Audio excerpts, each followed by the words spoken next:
Hello everyone. तो आज हम स्टार्ट करेंगे चैप्टर नंबर 8, अ जिनी whom नो वन लाइक्ड। एक ऐसा जिनी जिसको कोई पसंद नहीं करता था।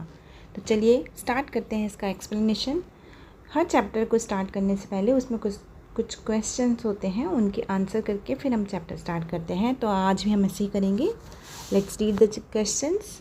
Have you heard the story of genie and the magic lamp और चिराग का जिन? क्या आपने जिनी और मैजिक लैम्प की स्टोरी कभी सुनी है? यानी कि चिराग का जिन। ये हिंदी में बहुत स्टोरी आती है और हाँ, हमने सुनी है, कई बार सुनी है, बहुत सारी स्टोरी सुनी है अलादीन का चिराग नाम से। Do you know how the genie came out of the चिराग? क्या आपको पता है जिनी कैसे चिराग से बाहर आया? हाँ, चिराग को हम जब रब करते हैं तो जिनी बाहर आ जाता है।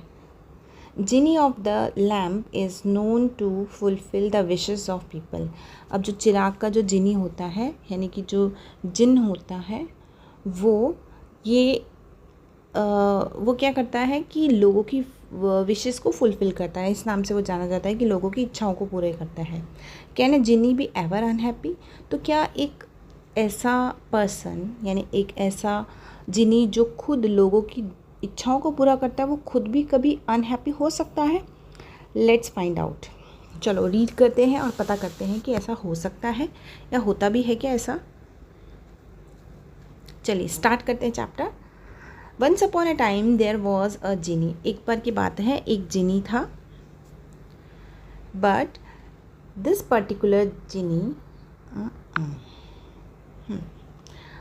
पर्टिकुलर जिनी लेकिन ये जो पर्टिकुलर जिनी था was famous for spoiling things up. लेकिन ये जिनी किस लिए फेमस था? स्पॉइलिंग थिंग्स अप, यानी कि चीज़ों को बेकार करने में, बिगाड़ने में फेमस था।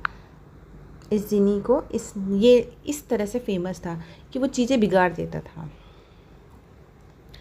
Whenever someone rubbed the magic lamp, अब जब भी कभी कोई मैजिक लैम्प को रब करता था तो क्या होता था? He would come out and से, वो बाहर निकलता था, जिनी चिराग से, लैम्प से बाहर निकलता और क्या कहता? What is your wish? आपकी विश क्या है? Then a great cloud of smoke would appear. फिर क्या होता था कि एक बड़ा सा धुएं का बादल भी आता था उसके साथ। Hundreds of things would fly through the air. जब वो जिनी आता था तो उसके साथ धुएं का इतना बड़ा सा बादल भी आता था और उस धुएं के बादल में क्या होता था? Would 100 of things would fly through the air. जो चीज़ें वहाँ पे पड़ रहती थी उस धुएं के बादल के साथ वो भी उड़ जाती थी। When somebody wanted something, जब किसी को कुछ चाहिए होता था, he would bring it, वो उसको लाता तो था, covered in so much dust, लेकिन वो उसकी इच्छा तो पूरा करता था कि जो भी उसको चाहिए होता था वो उसकी इच्छा को पूरा करता था। लेकिन क्या होता था, वो जो चीज़ लेके आता था वो पूरी तरह से धूल से सनी हुई होती थी। covered with so much dust that nobody wanted to even touch it. इतनी धूल लगी रहती थी ना उसके साथ कि कोई उस चीज़ को छूना तक पसंद नहीं करता था। भाई वो उनके मनपसंद चीज़ लेके तो आता था जिनी, जो उनको चाहिए होता था, लेकिन वो जब लेके आता था चीज़, वो इतनी ज़्यादा मच डस्ट, यानी इतनी धूल से सनी हुई होती थी that nobody wanted to even touch it. कोई उसको छूना तक पसंद नहीं करता था, इतनी धूल से भरी हुई होती थी। सो सिलीवर हिज मिस्टेक, उसकी मिस्टेक जो थी वो इतनी पागलपन वाली थी that no one like the magic lamp, इसलिए कोई भी मैजिक लैम्प को पसंद तक नहीं करता था।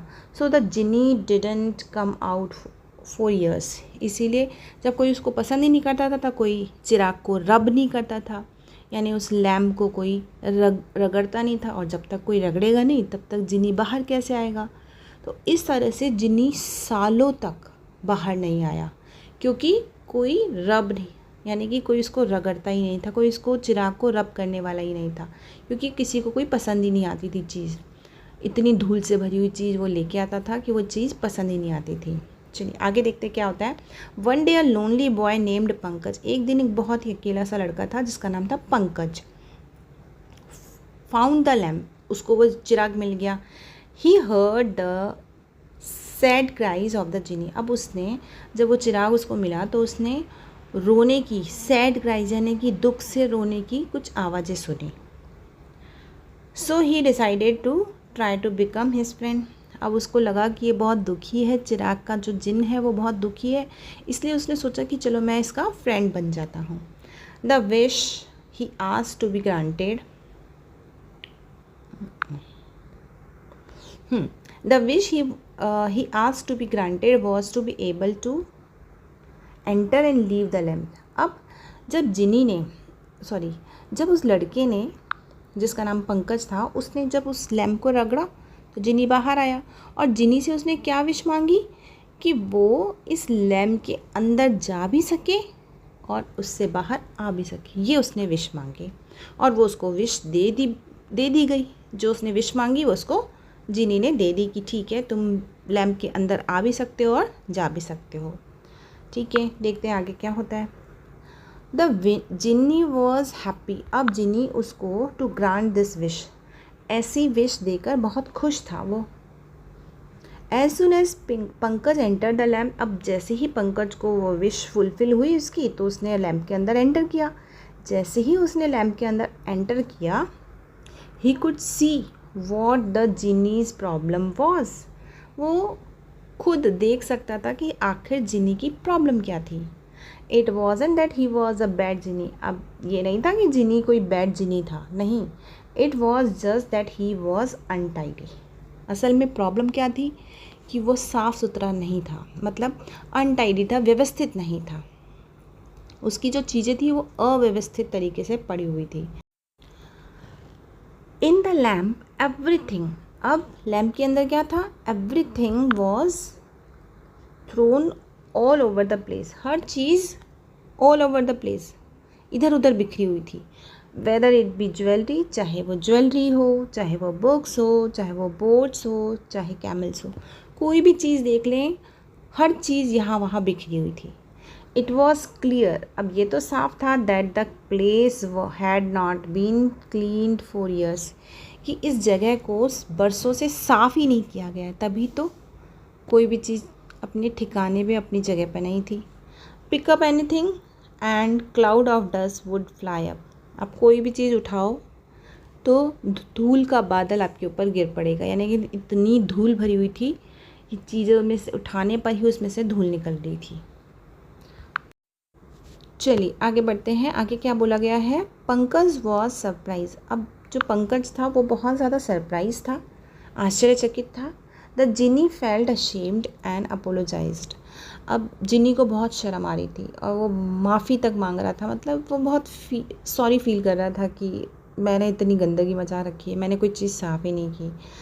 ही said that a genie's job was very important. उसने कहा कि भाई जिनी की जॉब बहुत इम्पॉर्टेंट है। And he had no time for cleaning, और उसके पास समय नहीं है साफ़ करने का। But Pankaj remembered his mother's advice. लेकिन पंकज को उसकी माँ की एडवाइस याद आई। ही टोल्ड द जिनी। उसने जिनी को बताया that it was important to keep all his things in order, कि भाई चीज़ें सिर्फ रखनी नहीं है लेकिन चीज़ों को व्यवस्थित रखना चाहिए।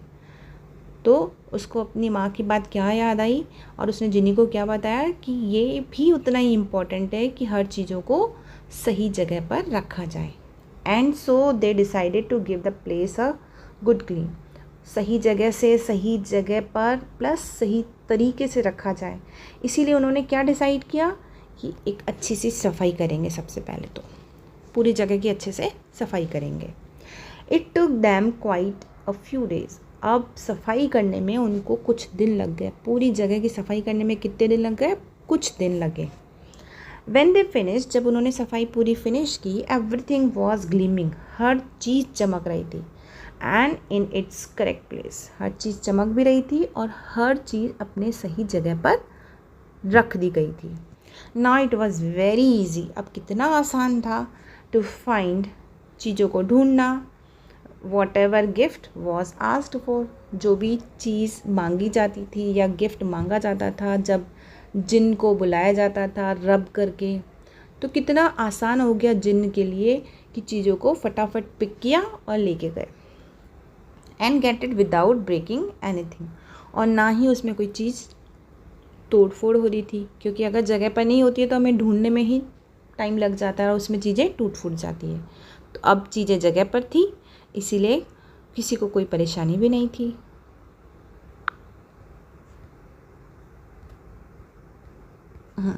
लास्ट पैरा है, चलिए देखते हैं।